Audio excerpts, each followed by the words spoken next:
Yo, yo, yo, welcome to a view from the South Stand TV. As everyone knows, at Southview Coys, you got me, Marlon, and you got my boy, Ashmatic. How you doing, Ashmatic? I'm good, my broski. I'm alive, I'm here, I'm well. And we're in no season, so we're in good health. Since it's not a reaction show, we thought we'd bring you a little bit of transfer and gossip. We ain't done one for a month now, so thought we better bring some news. Last time was about a manager. We completely got that one wrong. The man who came in wasn't even mentioned. Yeah, embarrassing. Well, it is what it is, man. This is Tottenham. This is Tottenham for you. This is Tottenham for you. But let's get straight into it. So the first person I really wanted to talk about, and let me just see if I can get him up now. Where is everything gone? Is this man? Ndicka. Ndicka. Ndicka. Confirmed that he's joining Roma today, but we've been talking about him for months. Now, a lot of Spurs fans were hopeful that we'd get this one. What are your thoughts on it? I mean, it was a free. I mean, that's right up his street. I thought it would be, we need a left-sided centre-back. It's a free one. I thought we'd get it done. I honestly did.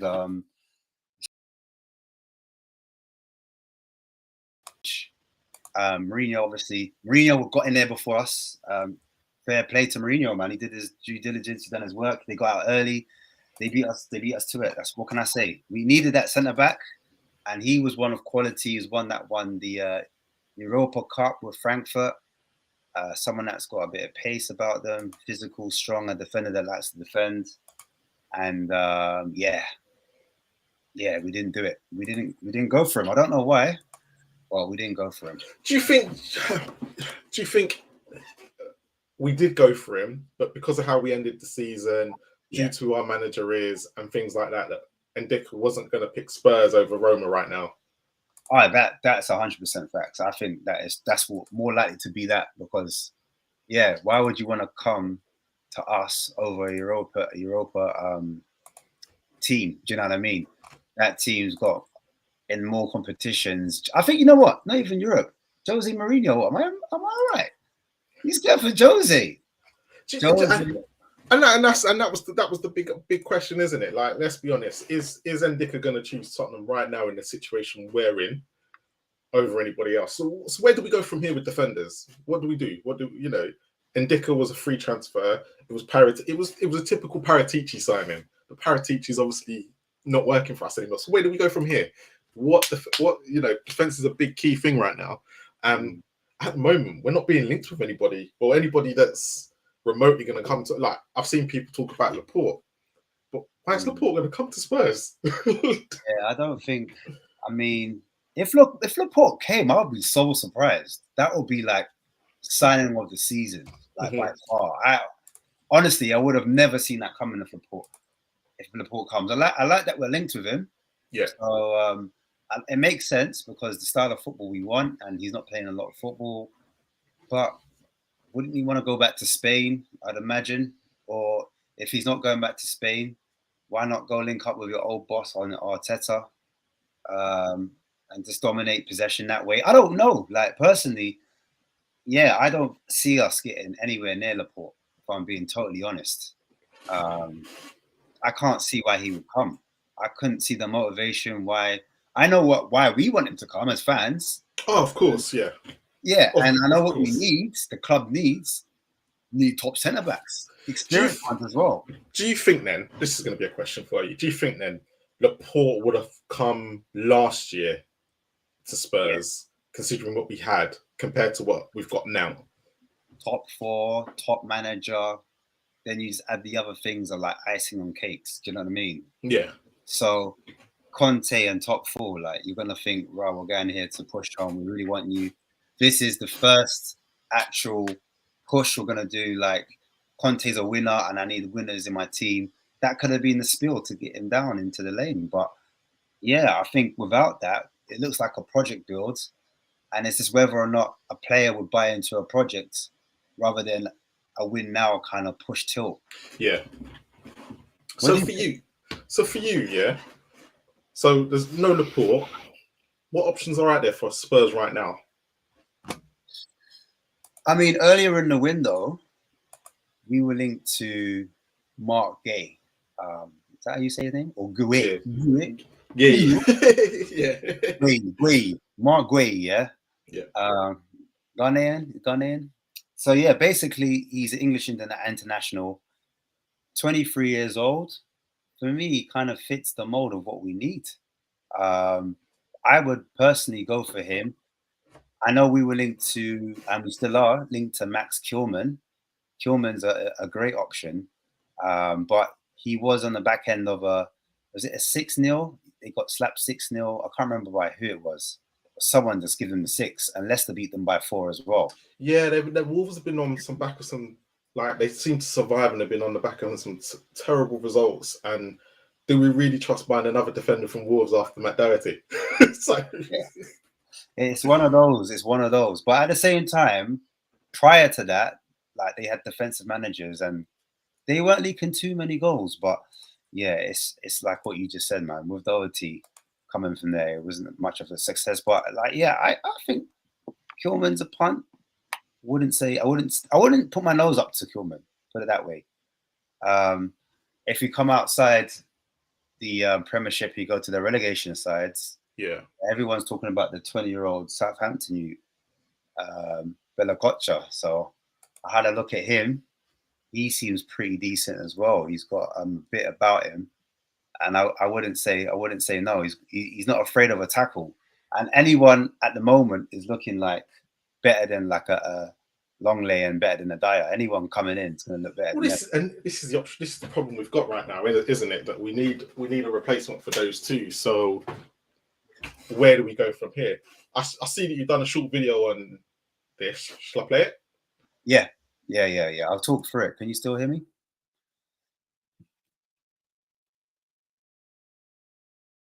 Is it coming up? If we can get that video. Is it on Defender, yeah? Yeah. Where's it gone? It hasn't come up. Why has it not come up? Yeah, but yeah, no. Literally, like, I think that if we do get this guy, it's Mark Gray we're talking about. He was 50 to 40 million. And I reckon the reason why the price is so high is because of the English tax. Well, this is going to be the problem for us anyway, isn't it? The English tax is going to be so high on any players that we want to join. When it's from Premier League club to Premier League club, we all have money, basically. So all the prices, in my opinion, are going to be slightly inflated. No player will be the actual value. You're always going to have to pay a little bit more. And it's like, for example, Kane, if we were to sell him, we don't really want to sell him, or if a club was to come into him, we're always going to value that player a little bit higher because they mean more to us than it do. Or if we lose that particular player, then it's going to be hard to replace. And I think that's the point with Crystal Palace. If we go in for him, we've been linked since last season, I think. Last season, January, I first heard the rumours come out. Even when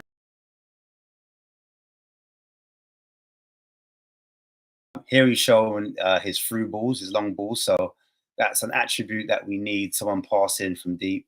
The actual clips I'm showing are not just from Chelsea. They're actually from the Championship when he got his loan deal, when he was playing at Swansea. So you can see a lot of the passes he's very confident, and he's got long passing ranging as well.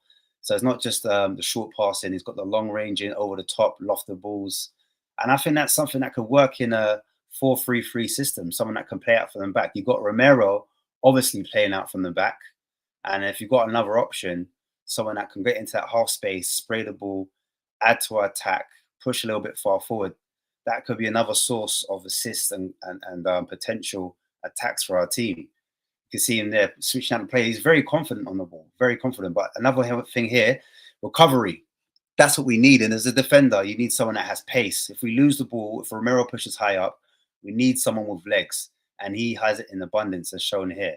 Very quick, very fast. And most importantly, he's very, very mobile. Agility. You can see him there. He does a last-ditch tackle there. And a lot of the time, he stays on his feet, as you can see there. He He doesn't dive in, which is another important factor because obviously Romero's there diving in. We need someone that's going to be a bit competent off the ball and be able to stand up their defender, literally marshal them and not be able to get in. 1v1 defending is shown here as well.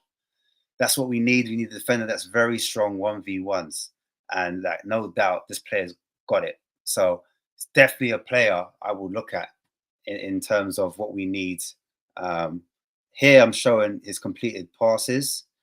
Long balls there, as you can see in the clip before, only second to Pau Torres. Or long balls, he beats Pau Torres.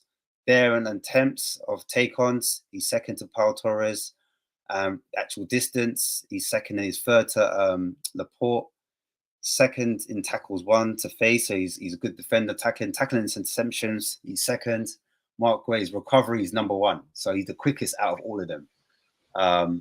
So you can see there, not only can he tackle, win tackles, get good ball recoveries, but also he can play it out from the back as a modern day defender. That's what you kind of need. So that is a defender I would say is all rounder. You've got the best of both. With Laporte or someone like Pau Torres there, they lack a bit of pace. So when balls go over the top, you've got someone that's got a bit of legs on them, a bit of mobility, a bit more agility.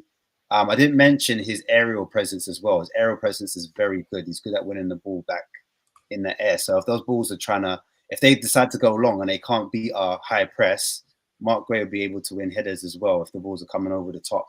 So age range as well. Like I said, he's an English international. I just think take a punt, personally. So go on. How much is it going to cost, though? How much? I say between 40 and 50 million to get it done. It might have to be a marquee signing. So Percy's recommended here to a guy called Ito from Stuttgart. Might be worth seeing what Gay's stats are up against him. And what we'll do, we'll release a video in the next couple of days. Yep, definitely. And we'll have a look. I've looked at Ito. Yeah. I've actually looked at him, and he's a good defender. I can't remember his key traits, but I have looked at him. I don't know if he's quick. Is he the Korean guy? He is, isn't he? He's the tall Korean guy, very similar to Kingman J. The only thing I'd say about him is sometimes he does vacate his position, a bit like Romero. So sometimes he kind of like not a ball in a china shop, but because he likes to engage. He's Japanese. He is, Japanese kid. Yeah. It makes sense. Tottenham actually are looking at him. That's actually from actually are linked with him. But yeah, that's the only thing I'd say about it. Sometimes he can be like a ball in a china shop, and if he vacates that space is in behind, you could be exposed. But other than that, he's about 22, 23, young defender. Very tall, like a 6 feet beast. Something I would definitely look at. It might be even a cheaper option than Ndicka. It might get him for like 20, 25 mil on the market. Well, this is the thing. Like we were looking at Ndicka for a while from reports, and it seems like from January we offered him a contract. It just looked like we just lost out to another European club and Jose Mourinho, and we didn't have. If we had Conte and Paratici, he may have been wearing a Spurs shirt. Yeah, possibly. Yeah. I think the likelihood is very strong, personally. Yeah, I agree. So, defenders. So that's the defenders part, and that's, to be honest, at the moment, that's all we're being linked with, which is quite scary. No, there's other defenders I haven't mentioned, but I've mentioned them in my other videos. That's why I kind of left it. But we actually are strongly linked with Victor Nelson, isn't it? Nelson, Victor Nelson. Danish guy, even though he is a right-sided centre-back, he has been seen on the left-sided. But I looked at his heat map. He's basically a right centre-back.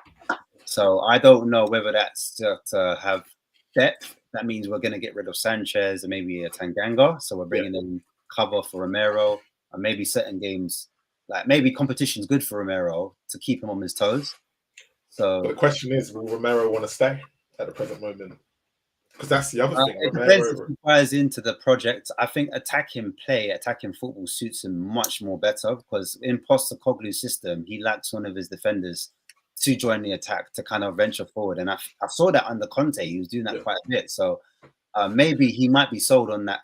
When it's a style of football that you enjoy playing and you like to do it, then a player could be swayed and maybe he might see another 6 months out if no one comes in for him. Who knows?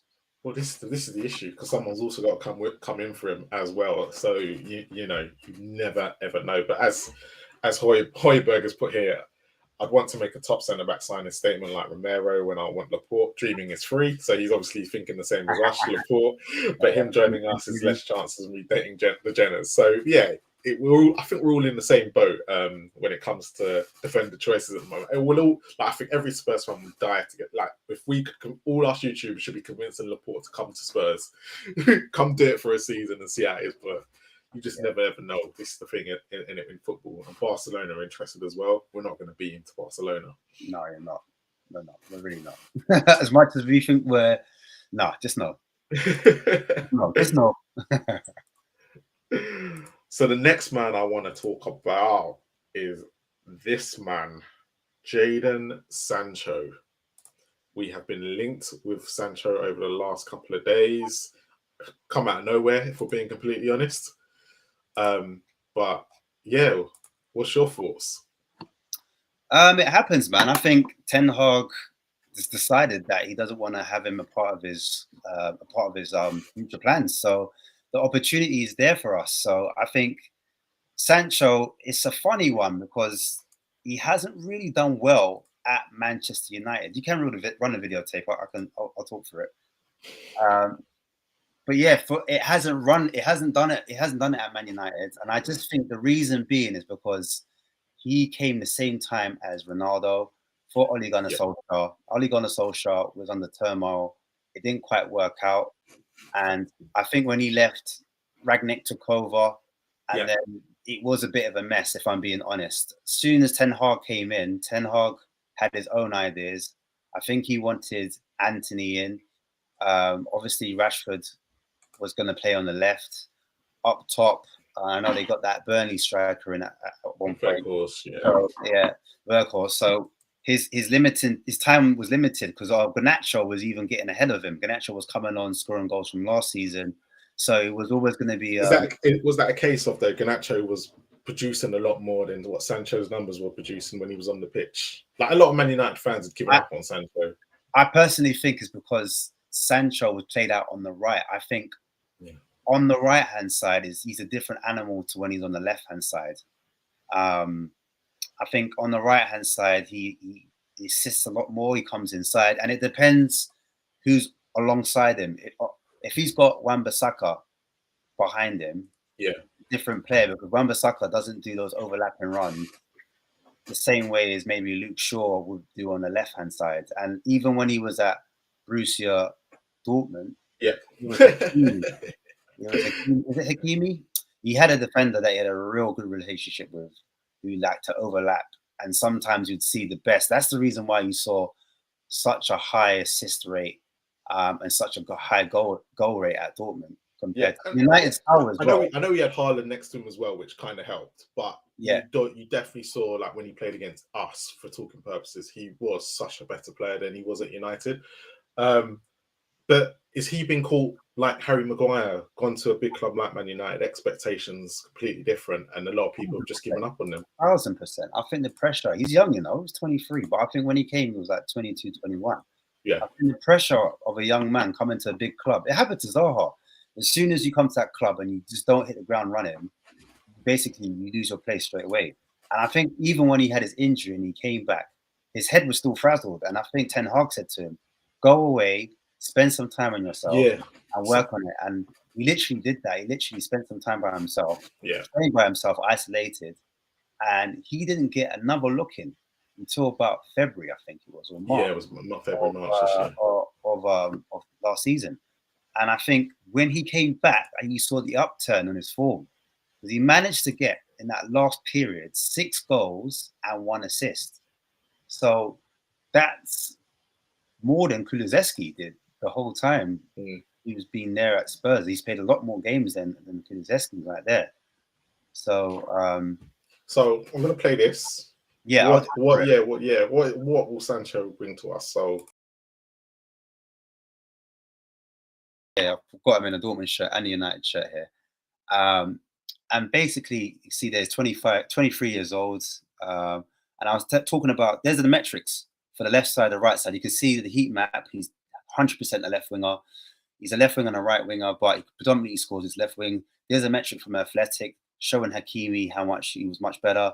Those are his assists per game, literally speeding through this. But you can see like he's a dribble merchant. 1v1s are his game. That's where he gets his best tallies. He likes to come inside a lot, and that's where he gets his goals on that left-hand side. He comes in. You can see here that he's got good footwork, very good close control.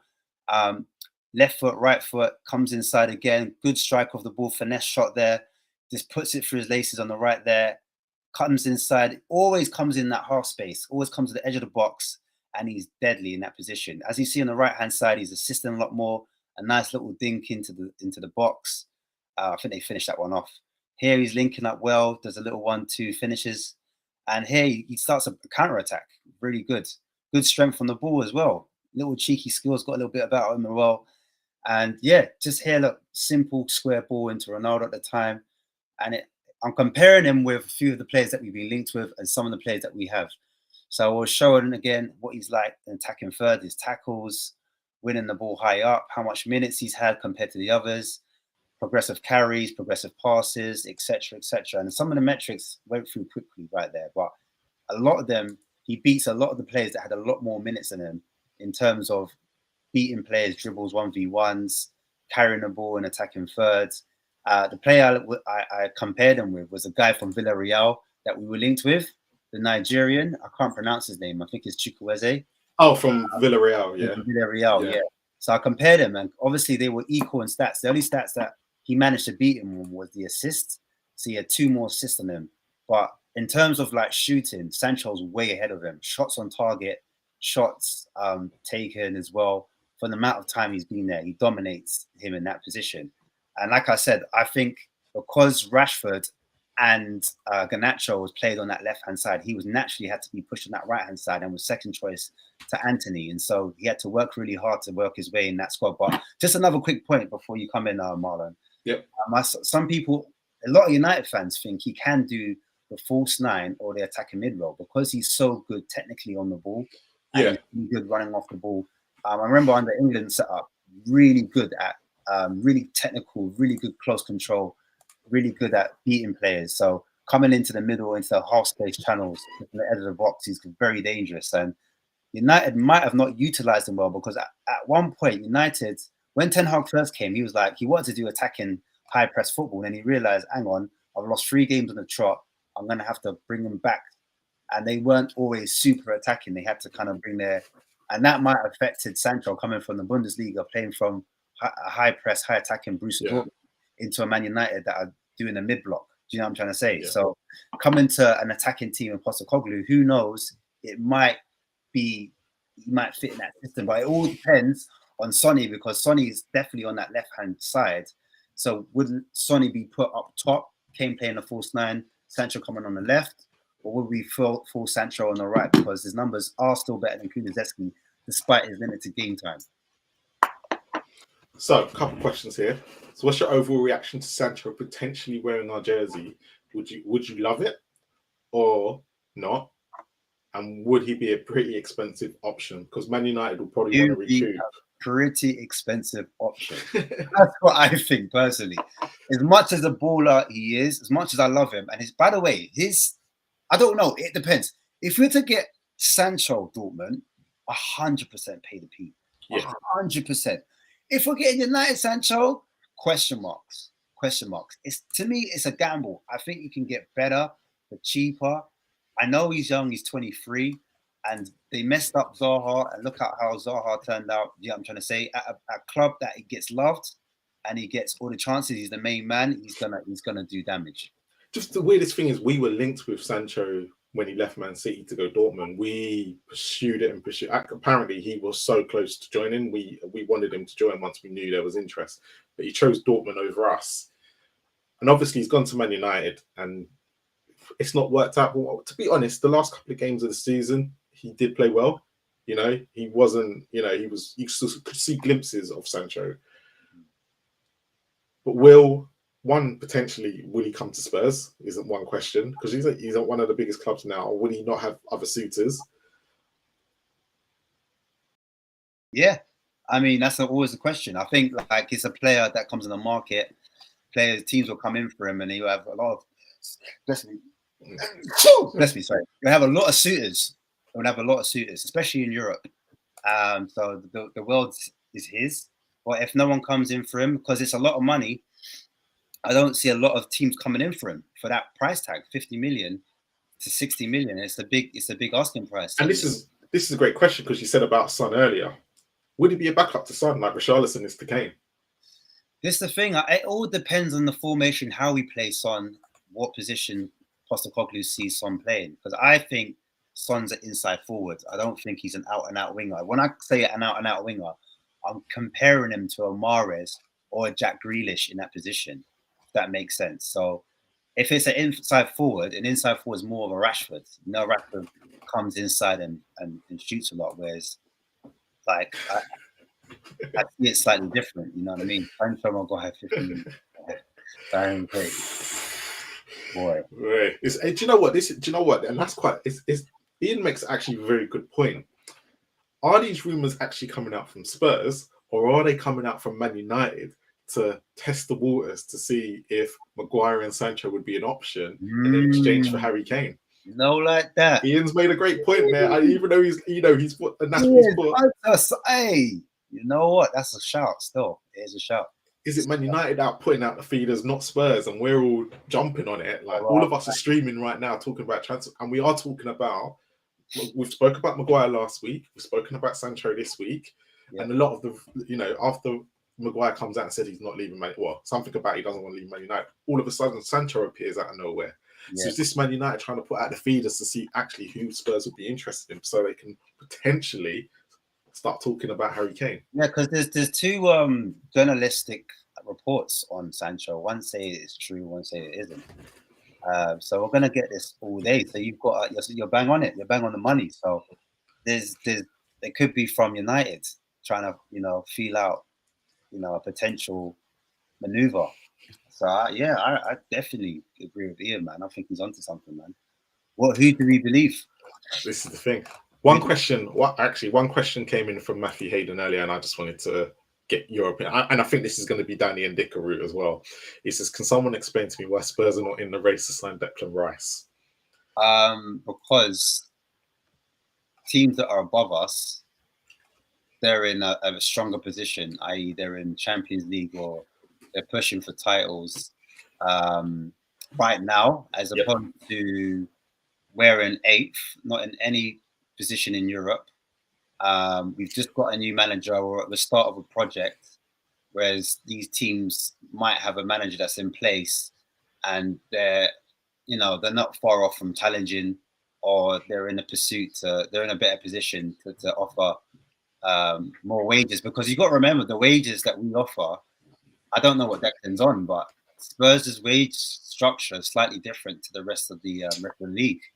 So to know he's on about 200 at West Ham, or he'd rejected a 250,000 pound a week contract at West Ham. So it'd be quite interesting to see if he does go Arsenal, what they're going to offer him, because he's going to be looking at Saliba now and Saka and going, well, I'm coming here with a European trophy. Yeah, I'm sorry, you lot couldn't get over the line. You need me, kind of thing. So bargaining power there, power. It's true. That's what I would say. That's what I've been saying to my agent as well. And I think also, just to add to that, we are direct rivals. We're the most hated London club. And he's a proper second most hated. There'll be one more. I think there's another London club that not in the Premier League is more hated than us. But debatable, man. Debatable. I think we've got so many enemies, man. We've got Chelsea. We've got enemies. I think which doesn't help us in the media. when so many enemies, many. So, but yeah, I think because he's a proper Hammers as well. Like, can you imagine him from going to? I mean, I know we've pinched Carrick and Defoe. We used to just pinch players from West Ham all day long. But yeah, we haven't pinched a player from them. Like the last time we spoke to West Ham, we were interested in was it not Diop? Was it Souček? No, there was another player we were interested in, and they basically said, "Give us Harry Kane for him." I think it was Issa Diop, when he first joined in his first season, because remember he had a really good season under Bilic in his first season, and everyone was after him, and all of a sudden he dropped off a cliff. Oh no, Cheick. Was it Cheick Kouyaté? It might have been Cheick Kouyaté, the one who went to Palace. It was one of them. And they literally come out. David Gold came out and said, "No, well, we'll swap him for Harry Kane." That's how highly they rated him at the time. But yeah, Declan Rice is probably a no-go. Would he have been an option last season? A lot of players would have been an option because of the Champions League and the ambition of the club. We looked like we were trying to go for it. We're trying to actually win stuff.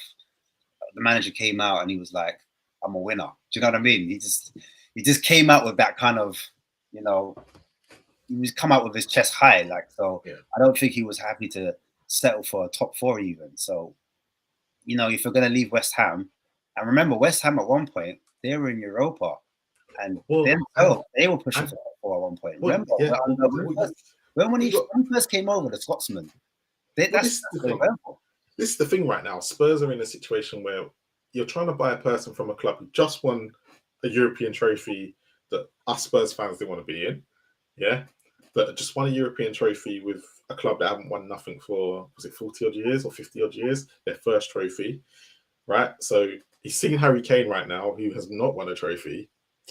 We're kind of stuck, aren't we, in this at the moment, like trying to recruit players, especially someone like Declan Rice who's going to be going into his prime. The only way I could see it is if Kane says, "Yo, come play for the man the minute, yo." I think he's doing that with Vicario, isn't he? They're all saying no. He's doing that with Vicario, 1,000%. But yeah, on the Sancho, let's go back to the Sancho thing. Like, could you see, like, if he came to Spurs, are there plenty? Like, would he be back up to Kulusevski and Son, or would he be taking their places? The thing is, Kulu's not nailed on. He's not even. We haven't even bought him. Well, the other thing is, under an Ange system, are we even going to be playing that? Because we've still got Porro, Udogie. Because Ange could surprise us and play with wing backs. He is that fluid, right? He could. And he could surprise everyone, because his football in a Conte system, as they say, could work. As long as we've got the players to do it. The players to work hard. If anyone has watched Celtic, it's so like they don't have a main focal point. And actually, a very good question came up before we move on to our next one. Who was it? Just trying to get back, lads. Harry Kane. Do you think Harry Kane will be a Tottenham player by the end of the window? Now, it's a very good question because I've seen a lot of your videos. You've been on quite a few people's YouTube channels in the last few weeks, and the one question that keeps coming up, and none of us can really answer with Harry Kane, and I'll leave this question up here, is has he got the legs now to play an Big Ange system? And I said a lot of the streams that I was on that for me, he's going to have to play the false 9. So he's like literally playing that kind of what he was doing last season, playing a 10, dropping in that hole, a bit like Firmino, kind of dropping in that hole, and he's got runners next to him, running past him, advancing past him. Yep. You've got his son being an inside forward, and then you've got another wing forward running inside in that kind of channel where they're taking shots. I'm just looking at, and the reason why I'm going to ask this question, and it's going to sound really weird, but there's a reason behind it. Now, in the Celtic team, whose position does Kane take? Because in the Celtic team, the striker at top is one that will run for days. I forgot it's one of I forgot Kyogo.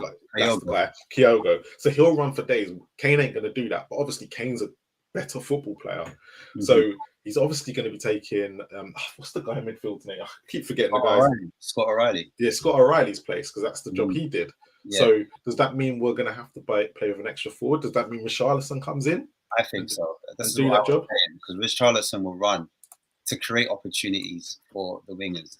And he's just going to be busy-bodied, being a nuisance, running those channels, running in the centre, literally just trying to take defenders away, making those runs and open up spaces for other players to run into so they will come free. And that players hate him, or defenders hate him. He's a defender's worst nightmare.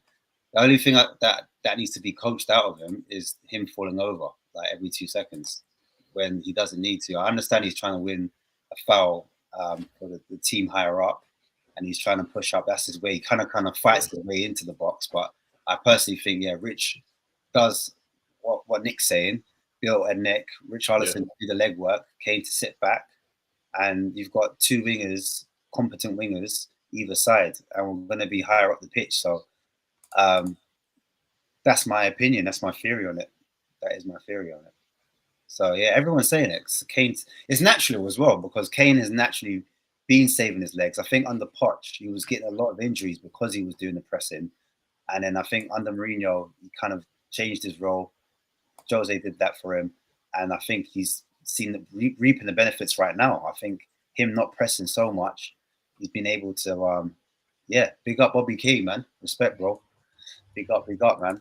Just big up to everyone in the chat. Mud FC, we just wanted to quickly, we spoke about Ndicka at the beginning, but yeah, we were saying that this is what happens when they've got Jose, they've got European football. They are going to, this, and you know, Paratici probably would have been all over this. This was Paratici's speciality, but the problem is he's gone. So we are kind of back to square one, and we don't know what Scott Munn's going to do. I wonder if like he's doing a little consulting job, like in the background. Just I wouldn't be surprised. I wouldn't be surprised. Levy on the fly, like what's that? Look, a lot of people, Mr. Levy ain't completely,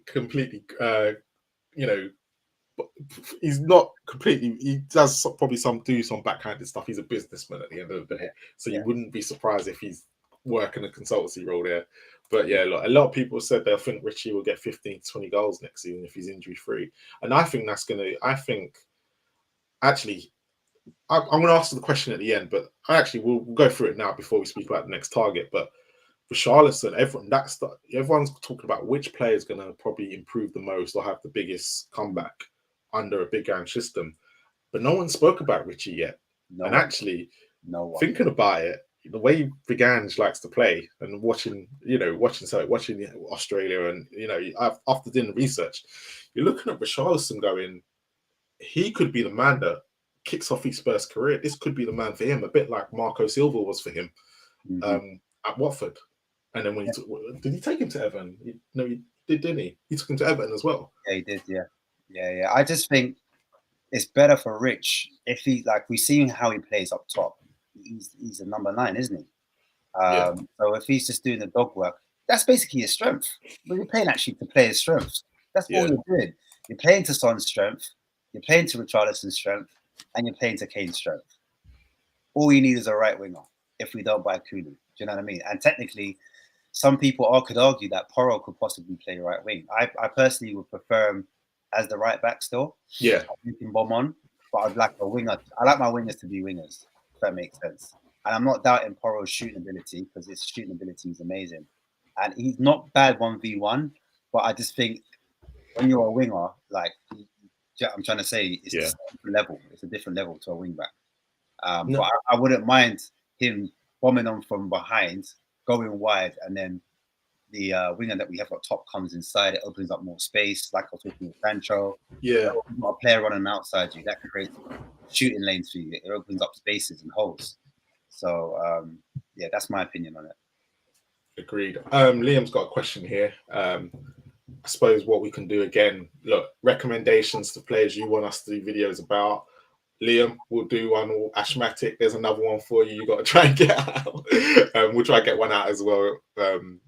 Probably next week. Well, it depends when you got time, but we'll try and get one out. I'm gonna do one. So I'm gonna do one this week. So if anyone's got defenders that I've missed out, leave them in the comments. And Marlon's gonna send them on to me. Yeah.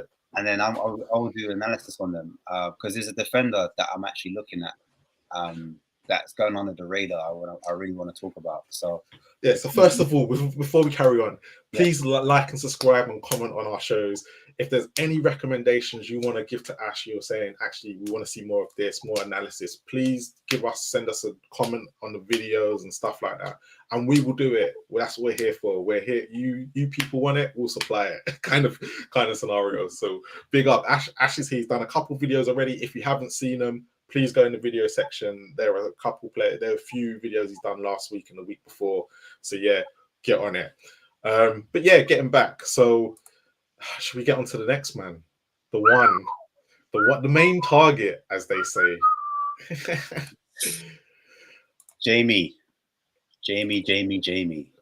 Maddison. James Maddison. Why is it not coming up? Oh my god. It's all right. I could talk about him. Basically, the player that links. Yeah, here he is, James Maddison. You got him? Yeah, got him. Newcastle, London. Newcastle, London. Well, if I have my money on it, I would say Newcastle. I would put money on Newcastle. I would, if I was a better man. But I'm not, because I lose a lot of money. That's why I don't gamble, because I'm normally wrong. But I just feel like if I'm looking at it logically, again, Champions League football, they've got great ownership, so there's a great buzz and a great feel about the club, so they're moving in the right direction. It's the third season, I believe, for Eddie Howe. He's got them playing attractive football. He's got them organised. Competition, I don't think he's afraid of. From what I've seen, he looks like the type of person that backs himself. He's got a lot of guile, a lot of confidence. And I think if you're a top player, you need to have that a bit about you, if that makes sense. You've got to really bollocks. So for me, I'm going to throw a question at you. For me, right, and I'll ask this I'm going to ask this, right? So Maddison's obviously going to cost between 50 and 60 million. He done great for Leicester, but for me, was there a lot of games that he went missing for Leicester as well? So everyone will talk about the games that we saw him in, the glimpses where he does well. But how many games did he actually go missing for? His injury record, again, missing 7 days here, 8 days. He used to go it was a period, I think it was around Christmas. Leicester were on a run. Next thing you know, lucky Arsenal are about to play them. He gets injured. The same reoccurring injury. I think is his abs or something. I can't remember his thigh. But this injury keeps reoccurring. And go on. Carry on. And still, the numbers he's producing are phenomenal. That's what I was going to say. Can you imagine? Yeah. No, and do you think he missed out a lot on Vardy's age as well? Because I think him and Vardy created actually a great partnership when he first joined, and obviously Vardy's getting older, right? So obviously you've answered my question about his injuries and stuff like that, and the bits where he does go missing. But actually, talk to me about what he does. Well, actually, let me play the video first, and you talk us through it. Yes. Cool. James Maddison. Cool. I'm gonna go over Norwich as well at some point, but look at the stats there, the actual triangle, the pyramid. You can see he plays attacking midfield, right wing, all over the pitch, centrally dominating. That's his heat map right there. Look on the scores, averages like between 7 and 8. Top player, 10 goals, amazing, 9 assists, 6 big chances for his teammates, 12 big chances. Sorry, dribbles 54%, so he wins more than 1 out of 2 of his duels. And here you can see his close control, his dribbling style, very close to him. If he was a Brazilian, people would be going mad for him. You see the control, end product as well. Look, players all around him, but still manages to finish it. Different types of finish as well. Far from the box, in the box, bottom corner, top corner. He actually finishes like a striker. But look at these through balls as well into Vardy, into Barnes. He's literally the go-to, the playmaker. He just literally everything goes through him.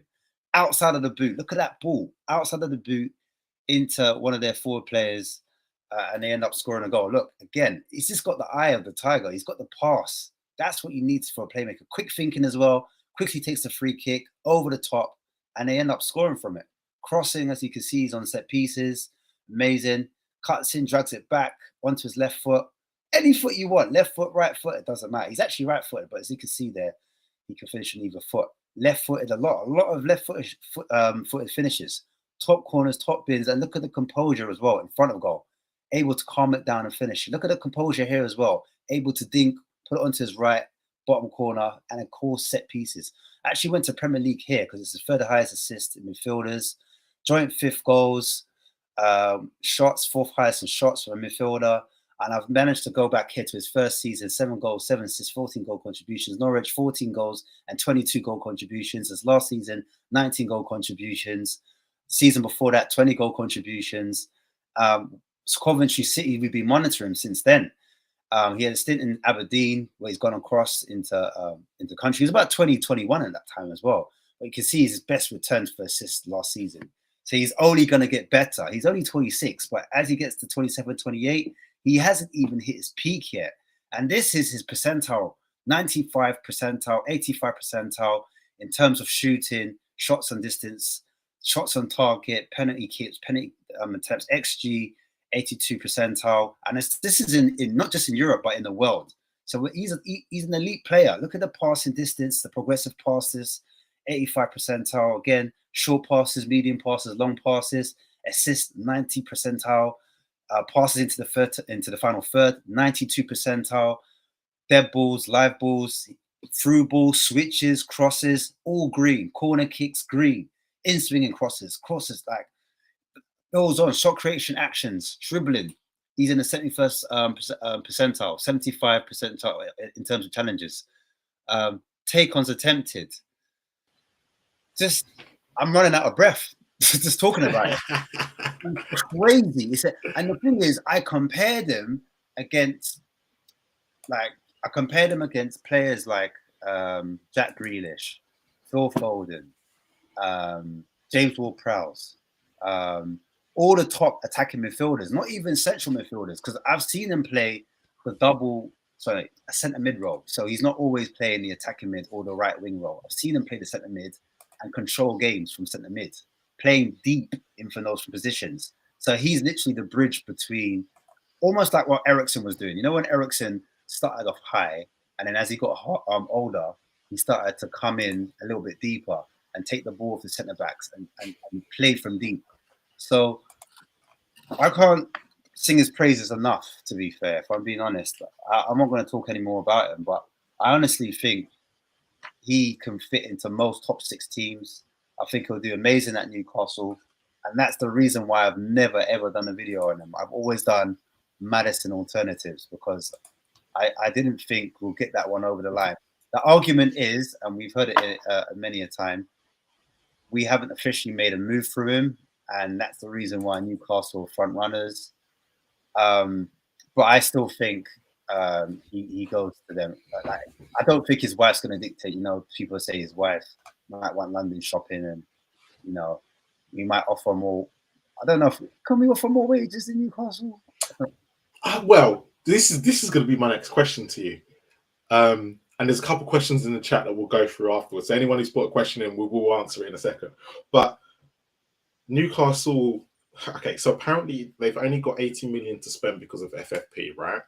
But it can be deferred until next season but they have to get rid of players this transfer window in the winter, right? So for them, it's some big chunk out of their budget, right? But it depends on how many players we think Newcastle need as well. So that's the other question, because actually they could waste it on just James Maddison and one other, and they'd be fine in the sense of the players they got. But this is Daniel Levy's territory, right? So Tim Sherwood would come out with, all right, and obviously as fans we know it's bullcrap, but he believes that having a training, you do spend half your time at the training ground. You spend 80% of your time at the training ground. So he's made the complex like a home, like a hotel, like you always want to be there. He's got this beautiful, shiny new stadium. So he thinks that's what players are enticed by. But obviously, you're right, money. Now, the transfer is going to be costing 50 to 60 million, plus his wages on top. If Newcastle are set by the FFP, do they then waste it all on James Maddison?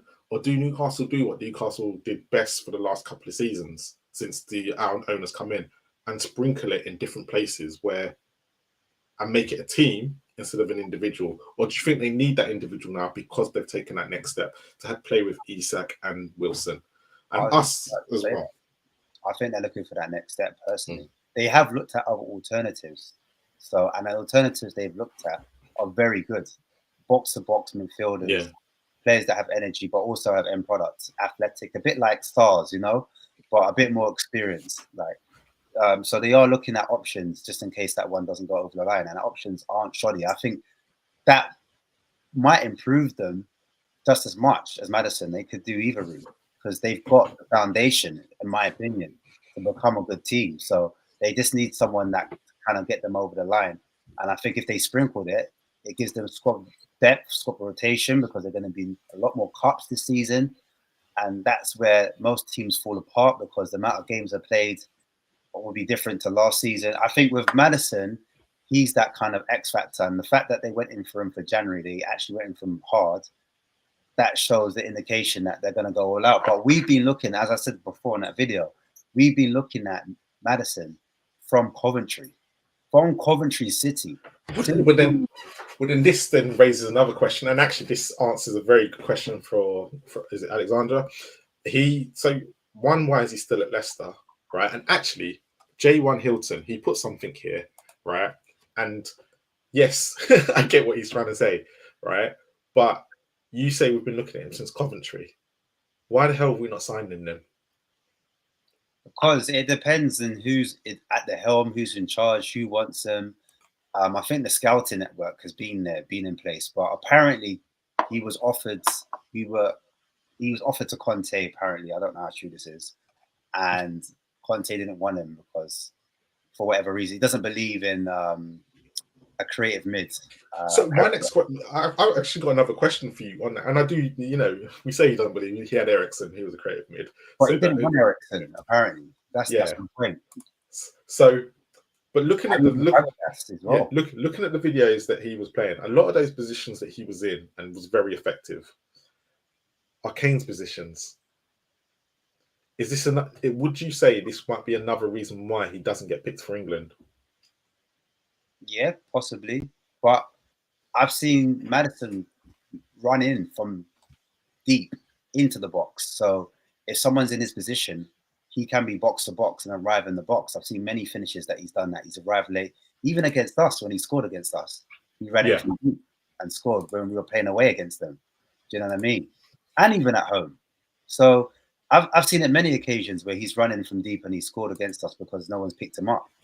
And he's just got that quality. He's got that composure inside that final third. So if Kane was to drop in deep and Maddison was to run in behind him, then he would definitely be, it could definitely work in that sense. But or vice versa, where Kane goes into, because Kane sometimes will stay up top. So sometimes when Kane's not getting the ball, that's the reason why he does drop in the hole. But if Maddison's there to give him the ball and Kane's higher up the pitch, then maybe Kane gets more chances to score more goals. So it could work both ways, in my opinion. So, well, I can see that point that someone made in the chat that, typically Spurs don't pay top wages, and if Maddison was to come it's all done on bonuses, isn't it? Daniel Levy believes in, actually, here's your $100,000 a week. You're not getting your $200,000 a week extra unless you get top 4 trophies and stuff like that, and you won't earn it in one big package. Yeah. But football, again, a bit outdated. Football's not like that anymore. And they can go elsewhere and go get it. Another quick question before you carry on Matters. Someone had put, let me see if I can find it. Big Ed again. He says, what do you think about getting Ward-Prowse if Maddison does join? For me, Ward-Prowse is a centre mid. He's an 8. And we're going after Rio Hatate from Celtic, Japanese player. And the reason why I think, I'm going to sneeze again, it's coming. Need to start my diet. It's a bit mess. All right, cool. So basically, I think they're 2 different positions. I think that Maddison's an attacking mid, and I think Maddison's a central midfielder. So the difference between the 2 is Maddison plays slightly higher up or can play right wing. And I think with Ward-Prowse, he can play attacking mid, but the best positions I've seen him is in the centre of midfield, and sometimes he plays defensive midfield as well. So he plays a little bit further back. So I don't compare the 2. And also, when I look at their stats, very similar in terms of how much goals are scored season by season. But Ward-Prowse was the penalty taker. Ward-Prowse was the main free kick taker. I know so was Maddison, but he scored a lot more free kicks this season, especially. So I think he got 3 free kicks and 4 penalties. That's 7 goals. Yeah. So I think in total he got 9 goals. I think he only scored 2 or 3 goals from open play. That's not an attacking midfielder for me. And also the running off the ball, Ward-Prowse is slightly different in terms of mobility and making runs into the box. Do you think so? If Conte was here, just to, because you made a great point there, as in he's not forward thinking. If Conte was still here, do you think actually he'd pick Ward-Prowse over Maddison because of the way Maddison plays? Yeah, I think. No, not Maddison. Yeah, because of the way Ward-Prowse plays. Sorry. I know what you mean, yeah. Yeah. I think Ward-Prowse, don't get me wrong, Ward-Prowse can play attacking mid, but obviously he's been deployed as a centre mid, a bit further back. I just never seen him do it as an attacking mid in that position. I haven't really seen. Like Ward-Prowse can hit the ball cleanly. He can assist. He's got an eye for a pass. He's not bad when it comes to pressing, but I'm just in terms of mobility, agility, pressing, running off the ball. He's not that guy. Technically, he's wonderful. Technically, he's wonderful. Great footballer. Great footballer. I wouldn't stick my nose up at Ward-Prowse, but the fee again is going to be similar to Maddison in 50 million. But that's what I see. People might see it different. That they see what Ward-Prowse as an attacking mid. I see him as a centre mid. No. I generally do agree with you. But if there's anyone in the chat that sees it differently, we'd love to hear from you. I'd love to hear it as well, because we're not going to sit and dismiss your opinion.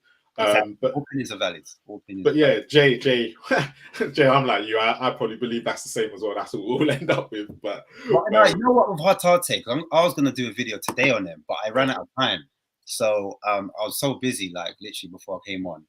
But I think Hatarte has legs on him. You know, the Japanese players, they just run for days. Yeah. And like, I think he's like a mobile Højbjerg that has a lot more goals in him. That's how I see him, because he's the bridge between defense and. Before you start going into it, wait for your video. All I'm going to say to people, Ash will do a video. He's going to do a video and check out the video next. Let's hit that notification bell. And we load videos when we can. There was another question. Amir, one of my favorite guys out there. My God, you know. But he's asked about Mane Solomon, and you did a video about it about a week ago, a couple of weeks ago now. Check it out. That's what we're going to say first of all. But my thoughts are, at the moment, it's difficult, just because of the Shakhtar Donetsk, and they were said if Spurs sign him, they're going to sue. So technically, at the present moment, from the sounds of it, it's all legal. And I've got a strange feeling that Spurs are looking into it and checking out the legality of it all before they go ahead and try and sign him on a free transfer. That's my thoughts on it, and I reckon that's what they'll probably be doing, because if you notice, it's just gone completely cold since the next guy came out. I think it was like last week he went, if they sign him, we're suing. So there'd be some. I reckon that's what's going on there. So I reckon he might be an option if he's free. Yeah. I'm surprised he didn't get more starts under Fulham. He had 15 appearances off the bench, and I think it was between 4 and 6 games he started. He didn't have a lot of games, but the games he did play in, he did show a lot of promise, a lot of what he can do. And I thought he was going to be a lot weaker on the ball, but he's actually quite strong and really young. I know they call him the Israeli Messi. That's what they call it. Yeah. No, and it will be interesting. It'll be an interesting one, and I wouldn't be surprised if he ends up in the Spurs shirt. I reckon he might be the fourth surprise one. Quick question from Bill Nick. We'll try and answer this. Ward-Prowse, surely a much cheaper option than Maddison. Well, what I saw, 50 million for Ward-Prowse. That's what I saw. I think it's going to be. I want to get on this as well. I think it's going to be pretty simple, because let's be honest, Leicester and Southampton, you're getting 2 players here, the Premier League proven, and they're pretty much in the same position. They've both been relegated. Captain Ward-Prowse. Ward-Prowse is a set piece expert and will get assists, and that's guaranteed. Especially if he's got Kane up front, he's going to get many assists from free kicks and stuff. Yeah, but James Maddison's going to get. He hasn't got Vardy, at him. You saw the chances created. So actually, Southampton and Leicester, I think I won't be surprised if Maddison does go first. Depends on who he goes to. If he goes to Spurs or Newcastle, I wouldn't be surprised if Southampton are asking for the exact same fee, or if something's very similar, because they are losing an integral part person to their team. For them, they just went young on players, and that's what cost them. Yeah, I think he'd be crucial for them getting back into the Premier League. They won't want to lose him, and if they are going to lose him, they want compensation. He's their best player. He's been there his whole career. He's coming into the 29 now. He's almost 29. So he's got about 2 or 3 years on Maddison. So he's at the peak of his powers. I think he had one of his best seasons last season as well, in terms of goals and assists. And I totally expect him to, this is the time to make the move. Like, if you've been there for the whole time in the club, they're now relegated. I think now's a good chance for you to kind of make your claim. If you're at Spurs, then you could potentially get in the England setup. Do you know what I mean? Especially if you're supplying Kane and everyone's looking up. They're like, Well, this is the thing. And do you reckon if Maddison as well, would they be looking at it going, actually, if I'm supplying Kane, it's my chances of getting in the England squad are very high. Because if I'm producing it and doing it on a regular week in the Premier League, why not? Where I suppose if he goes to Newcastle, yeah, Isak and Wilson are swapping all the time, and Wilson gets injured half the time as well. So will that be an issue? But it's a difficult one. If you were James Maddison, yeah, in your situation, yeah, your missus wants to live in London, yeah, is she pregnant or not? I can't remember if I heard she was pregnant or not. He's got a young family though, hasn't he? As well. So and he's a vet. And when when he signed for Leicester, one thing I do remember about James Maddison was he took his mum, he took his dad, and he literally his whole family were there for the signing, and he's very, very close to his family. And I believe they don't live too far from Norwich, right? So could that be a factor in? He could see it as let's look long term here. Like, Tottenham have been crap for one season, one season. They've got a new manager in. Yes, he might not be a big name, but actually a signing like him, he's looking at going, if I go there, as we said before, there's Kane, there's Son, yeah.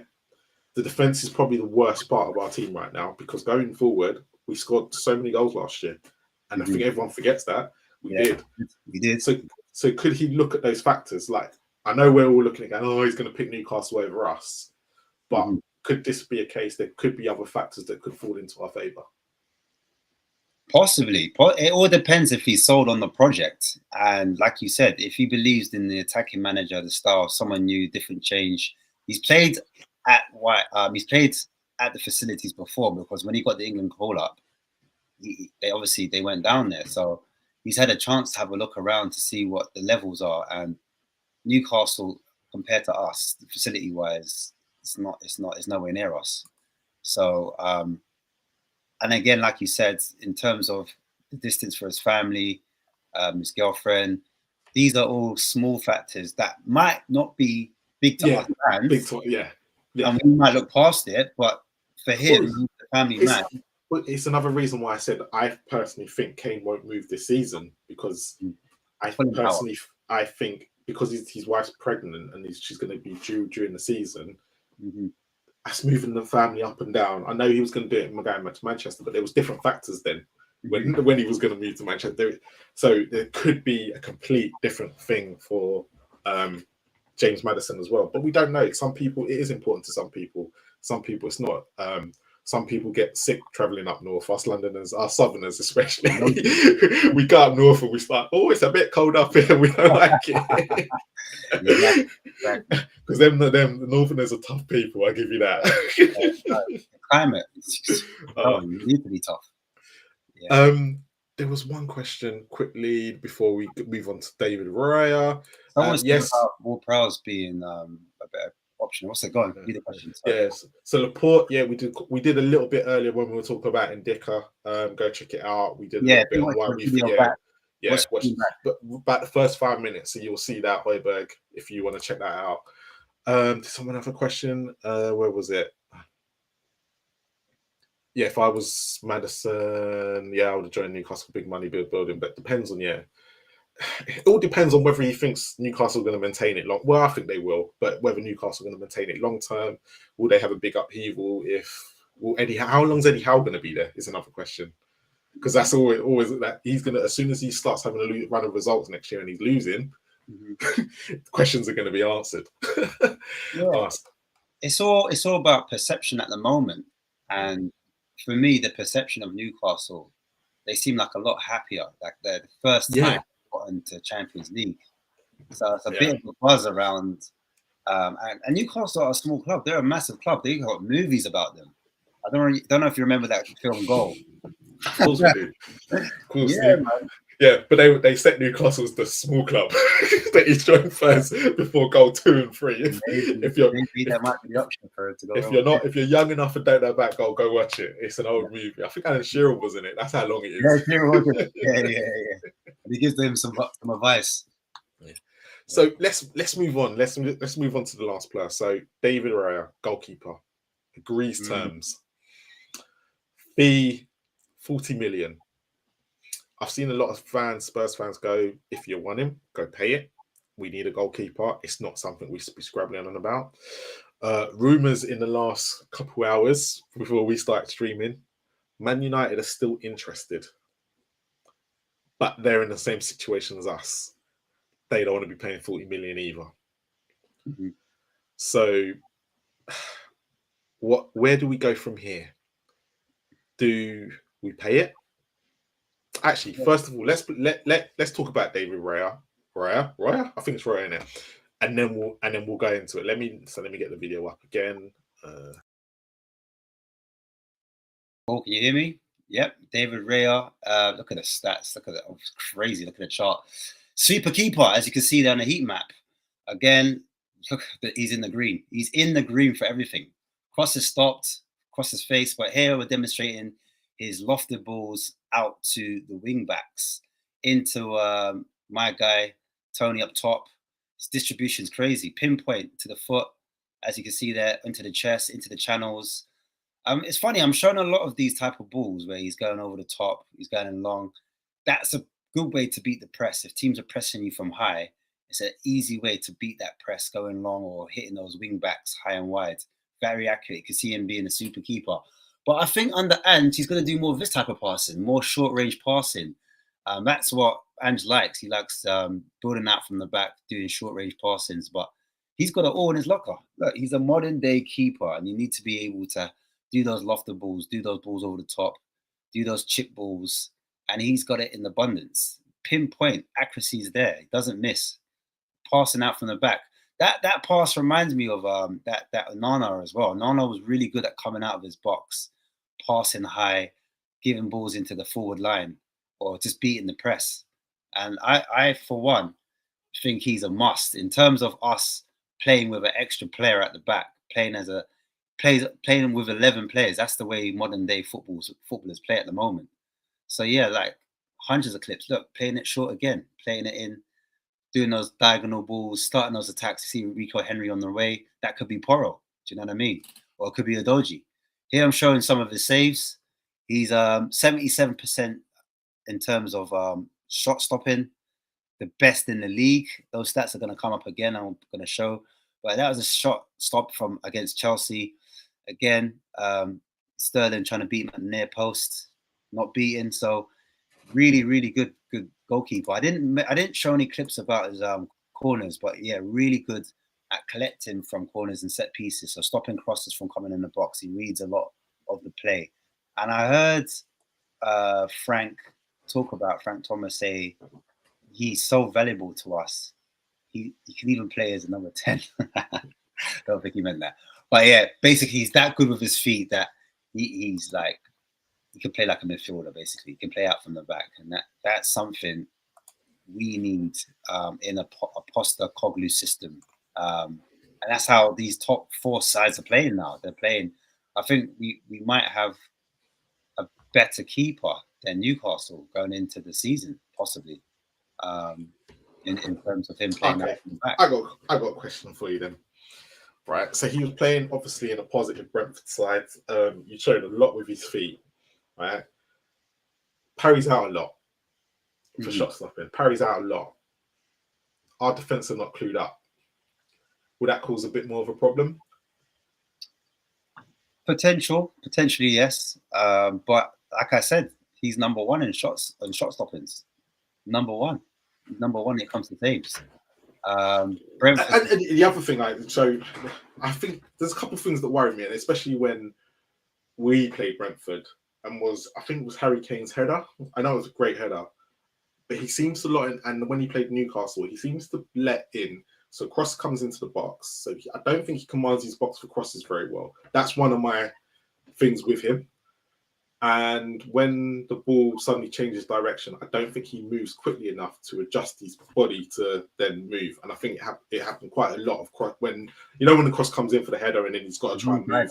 Right? Yeah. So it's I've played and got I've played a goal before. I'm kind of like natural movement. His natural movement is not as great as others. Across. Yeah, his hips doesn't allow him to kind of go across. And adjust his. Yeah, and what I find with Spurs conceding goals, you'll find a lot of Lloris. Lloris used to be quite good at it, where he could adjust his body if it took a deflection and change direction, where he's not so good at that. Because what ends up happening with the way we defend, especially if I remember correctly, the way Celtic defend, there could be sometimes where you're getting in front of shots and they're being blocked and they're taking a bit of a swerve in different directions. Would that be a weakness, or would you kind of go, you know what, you get a new defense in front of him and they'll know how he plays and vice versa? I was just about to say that. I say a competent defender, because we've had a falling defense. If we invest heavily in that centre back and that centre back has good sense, and half his job is done. But yeah, I mean, it is a weakness of his. It is an issue. I can see that. It's something that he needs to work on. What I do like as a keeper, he does come out quite quickly, especially in 1v1s. And he's a sweeper keeper. I like the fact that he comes out and he kind of reads the game. He doesn't just stay on his line. He's not slow off his line by any shout or imagination. So yeah, with every player that comes with their flaws, and it's like some players they excel in one position, but then you might notice that their attention isn't as strong, so they might not see little things coming out. This was obviously going to be my other thing. He's not as big as I thought he was. My question to you though, 40 million. Would you pay it, or would you last year of his contract, or would you kind of go, we're going to be split? Well, if Maddison is an option, but there's 60 million there, there's 40 million on Roya. What do you do about your defense? That's probably been the weakest part. It depends on what you prioritize at the end of the day. And it also, you have to put into context, how much would you pay for a keeper that has more years on his contract? Essentially, you're still paying that excess amount of money, whether it be someone called like Onana, for example, from Inter Milan. Onana, I know. So obviously, a lot of Spurs fans, and I don't get it. Why I don't personally. If you're looking at Onana and Roya, I don't think there's actually much between them. And I think Onana has his weaknesses. He played really well in the Champions League final. Don't get me wrong, he played really well. But there's been other, I thought he played well. Yeah, but there's been other games that I've watched into this season, and I'm not confident in him. Where Mike, where Mike, I can't pronounce his name. This AC Milan goalkeeper. Yes. What a goalkeeper! I agree, 1,000%. So he's the guy at the moment, because obviously he went, was it last year or the year before? Right, for how much he went for. So for me, for how good he is, I see him as the value that I'm expecting to see keepers and where they're at.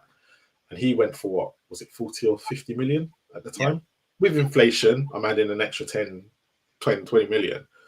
But so he'd probably be worth 60, 70 million now. But I'm looking at Ryan going, okay, he's not Spanish. He's a Spanish international, but he's not first choice goalkeeper. De Gea's in front of him. It's De Gea, right? And De Gea's made mistake after mistake for Man United, right? So do we pay the 40 million and that chunk's gone? Or do we go, actually, let's get the back four sorted first, because obviously that's the most important? You do need to address your number one. But like I said, there is options out there. So that's the reason why I think could possibly weigh it out. Players pushing for the move as well. So that might have a factor in maybe reducing the price if we weigh it out maybe a week or two more. But I wouldn't want to hang around too long, because we've seen this happen before where we've kind of, that's Levy's style, isn't it? Where he kind of takes his time to negotiate and then he just leaves it, lets it go cold turkey, just leaves it. And then nothing happens. And then all of a sudden, we try to go in for a bid again, and then another team jumps in last minute, and we're like, "Oh no, we've lost our number one target," and then it's a shit show essentially. First of all, thank you to everyone in the chat, actually, because you've made the show last longer than we were expecting. There's been so much contributions to it. Yeah, thank you. I want to get this one from J1 Hilton, because this is actually a very good question, right? And I didn't even think about this, and this is a great question. Do you think one thing, though, at the moment, it's a coincidence that the IDKs, if anyone's noticed shit, but Ray has got very good stats. You've pointed that out in your thing, right? And he says, do you think that Levy's looking at stats already? Because he's also put then one of the main reasons I see us getting Maddison. Actually, when you look at the players we're being linked with, apart from Sancho and Maguire, is the stats behind it are very positive. And with, like Ian put earlier, the Darlington fan, and we said, actually, is this Man United putting out the feeders for this? So do you think actually the stats thing started already? Yeah, the reason why I think it started already is because sabbatical, big up, man. Love for sabbatical. Yeah. And Mr. M, big yourself up. The reason why I think personally it started already because if we're linked to players like Ito, the defender from Japan, like he is definitely deep in the stats. Definitely. Yeah. To pick him out, especially his age range, like 22, 23, left-footed, can play out from the back. Like there's so many things that are leading towards data analytics. I think we've definitely started it. We mentioned it already. Included already. So something needed to change because we got our recruiting process was terrible. We kept getting it wrong. And if we're going to play a particular style or a particular brand of attacking football, then we're going to need to have a kind of philosophy in the type of player that we recruit. And so the data analytics need to kind of back that up, that, it's not just the eye test, but the actual numbers do kind of marry the two together. So I think, I agree. I think we have started that already. I was going to say a point, but I completely forgot. Stephen B's also put a couple players in. And we said earlier, Stephen B joined late, don't worry. He's put 2 players here. What we'll do, any players that have been recommended in this stream, Ashmatic will do a video. Please hit that notification bell, subscribe, and you will see that when we load it up, it will be there. So we've got 2 other players here recommended. Anyone else in the chat, if you've got any other players that you haven't seen on our channel that you want to recommend, Ashmatic will do a thing on them. Even if we're not completely linked with them and you think they're good for Spurs, please put it in the chat. Please. Yeah, and at the same time, I can learn myself as well. I can have a look, do a bit of research, look at the good, the bad, and the ugly, man. Because that's what we need to do to completely analyze the players. And I'm glad we're having this show as well because we're able to look at both sides of each player I look at and I bring forward. But the reason why I do some of these players as well, because I found alternatives. But in this live show, I just thought there's no point bringing up players that are virtually unknown that no one knows about. No, and this was the thing this is why we done this show for you guys today, because we wanted to look at the 4 players we've been linked with, but actually you give us some names as well, names that you at the end of the day, you fans, there's so many Spurs fans across the world, and there's going to be players that we don't know about. We will go out, do the research, do a couple videos on them and bring it up and see what other people think, because actually it's a diamond in the rough situation. And also, it's the scrutiny as well. I want to scrutinize as much as possible before making a decision. Like, there's loads of players that we're linked with that a lot of the majority of the fan base think this is a top player. But then you can find a lot of holes in their game when you look at them a little bit closer. So, I mean, what's jokes about? What are you saying? Yeah, I find it 38. Okay, cool. We sabbatical. We love your comments. Like every time we Ashmatic put us on video, you always comment on them. When we love, So enough love out there. Yeah, keep it coming. But yeah, like I agree. I 100% agree. We were linked to was it the Lyon goalkeeper? Was it the Marseille keeper? I think it was the Marseille goalkeeper. I forget his name. Paul. His name. Paul Lopez. Is it Paul Lopez? We're linked to him. Oh, Paul Lopez. Is that the guy? The guy we used to have. Yeah. That's Paul Lopez. Yeah. Oh, he's the guy. He was the guy that was here. It was 3rd choice under Pochettino. That's right. I think we're linked with him. We've been linked with him twice actually, because when he left, when we we sent him out on loan, and then a couple seasons ago, I can't remember who was at it. I want to say Villarreal or something, and he did well again. You know, when we signed Galini, we wanted him back. So it's just, mate, yeah. It's because we were switching from not sweeper keepers, so we were on sweeper keepers, but keepers that can play it out from the back. So I think maybe that's the reason why his name resurfacing again. Do you know what I mean? WTP Spurs sabbatical, by the way. Look, we know who he is now. Change his name. Oh, it's What's the Point FC. Yeah. We've missed you. We've missed you. My brother. Yes. So we've got another one. I've got a couple here. Sorry, I'm going through the chat now as well because we've kind of finished on it. So Binez from Roma.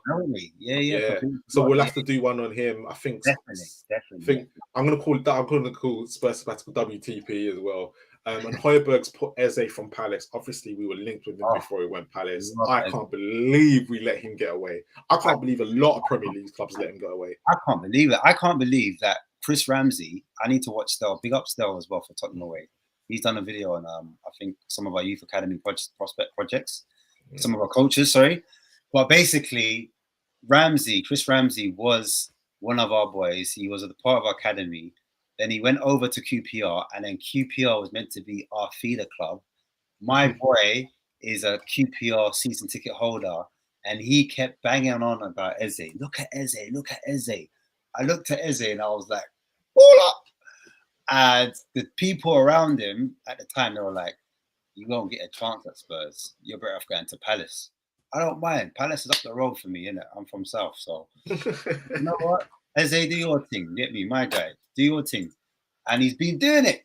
He's been showing up. Him and Elise been doing bits. And in terms of my question is, why are we going to them? Why don't we just go straight to Reading?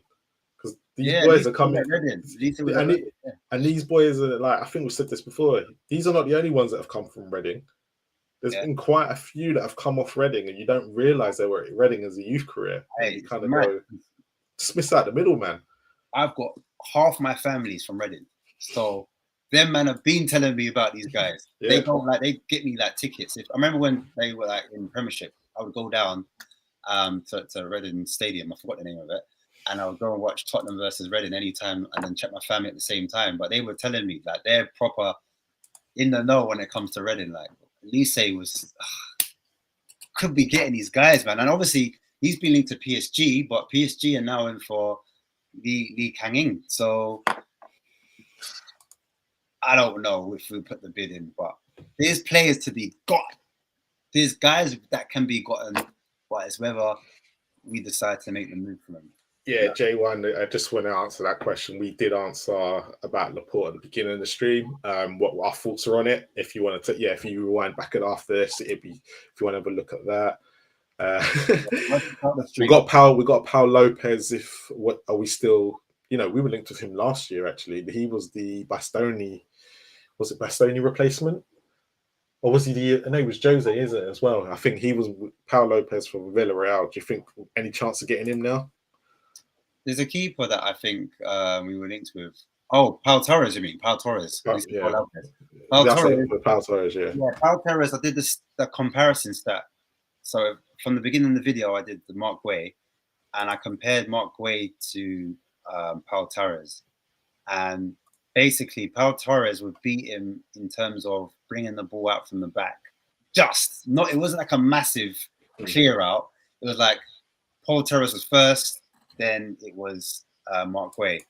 And when it comes to progressive passing, it might be either Laporte, Mark Guay, and then Torres was on top. So like the margins are fine. But in terms of pace, I'm looking at pace and headering. Mark Guay beats Pau Torres. Like in terms of like Pau Torres hasn't really got the legs to play. He can play the high line because he does it for Spain. But in terms of if we're looking at, it's this Premiership, by the way. So Premiership's slightly different. Yeah, La Liga. It's a lot fast paced, and I think with Mark Guay, he's got the Prem experience as well.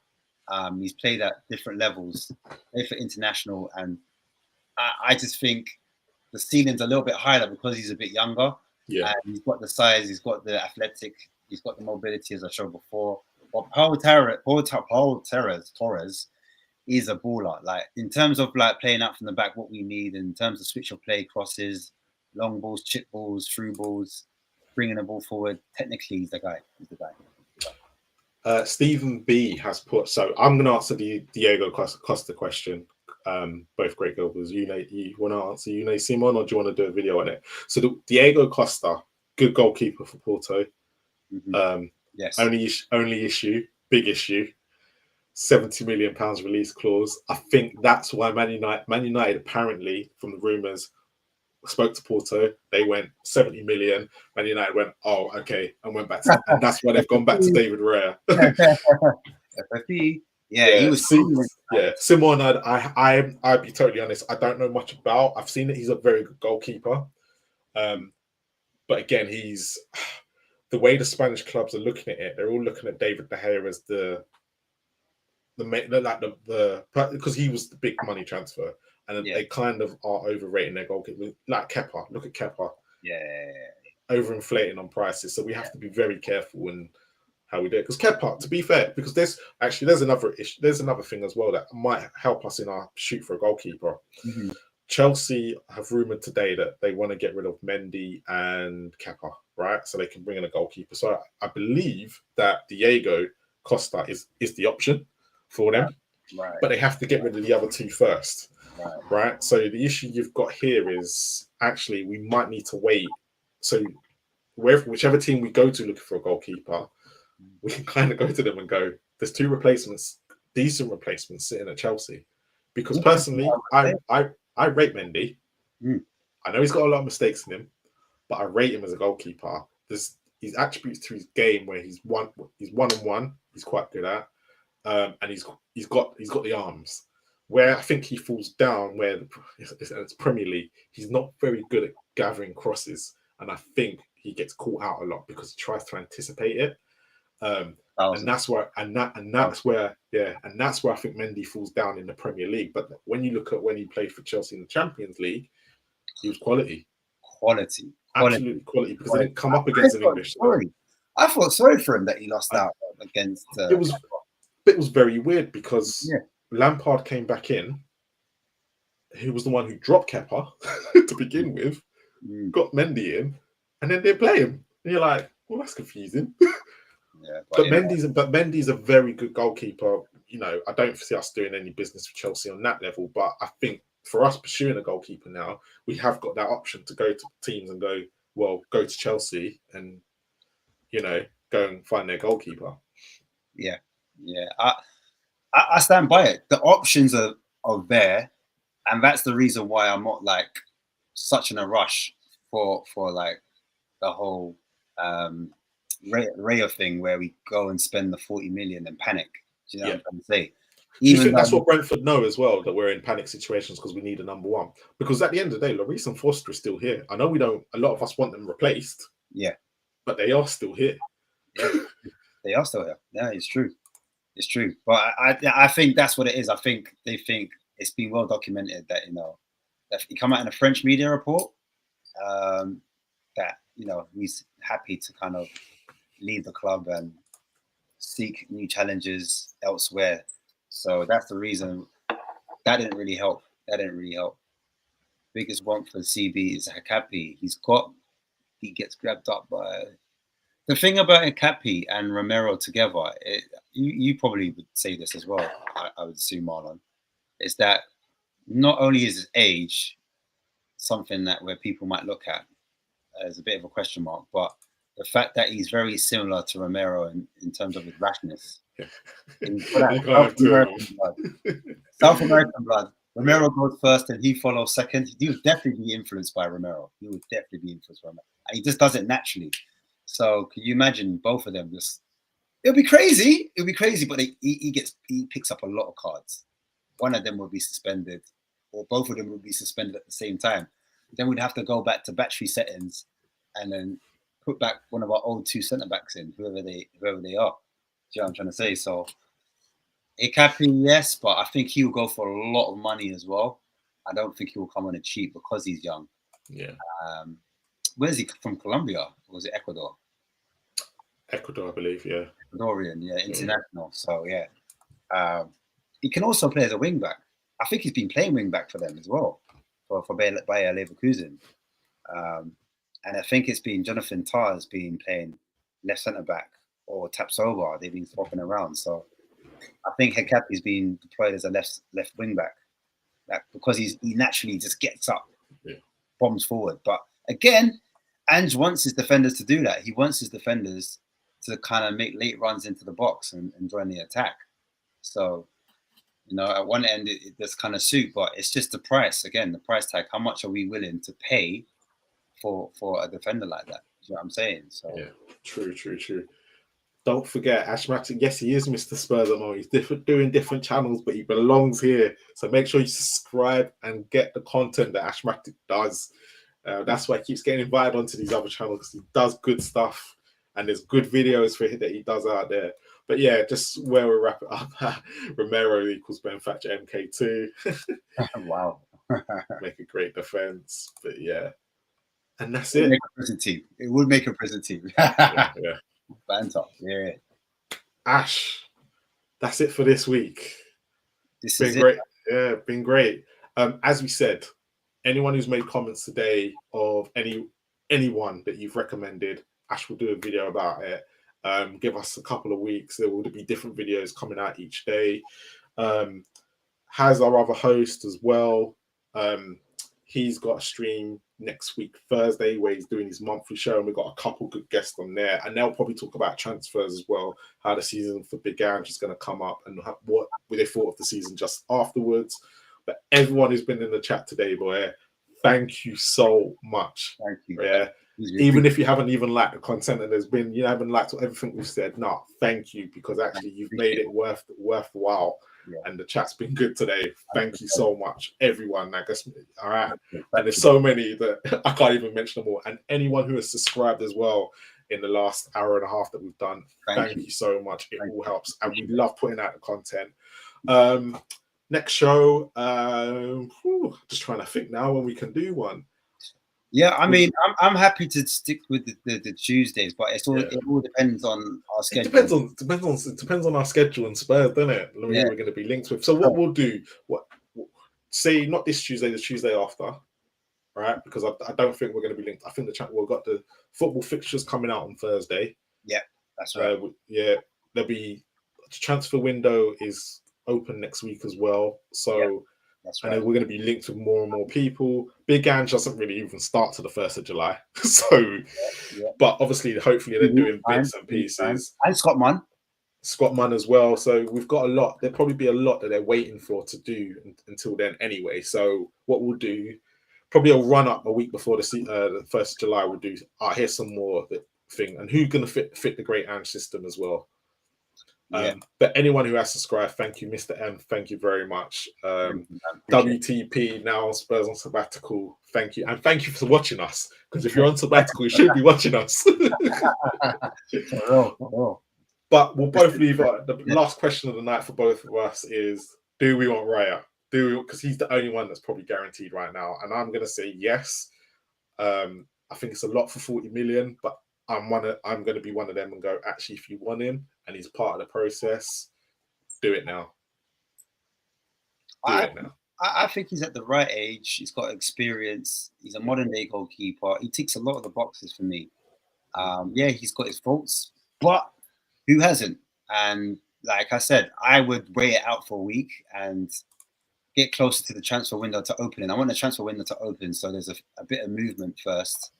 And then make a decision. Do you know what I mean? Because the more teams bid for their keepers, supposing Chelsea get their player from Porto and Man United get their player, I don't know, a player that we haven't been looking at, all of a sudden the ball's in our court again. So, and that's the thing at the moment. I think we've got nothing to offer, and which is the weirdest thing to say. So we've got to get it done early, but it is what it is. Come on, you Spurs. As always, please like, subscribe, and comment. Hit that notification bell. And come on, you Spurs. Come on, you Spurs, man. And love. We got.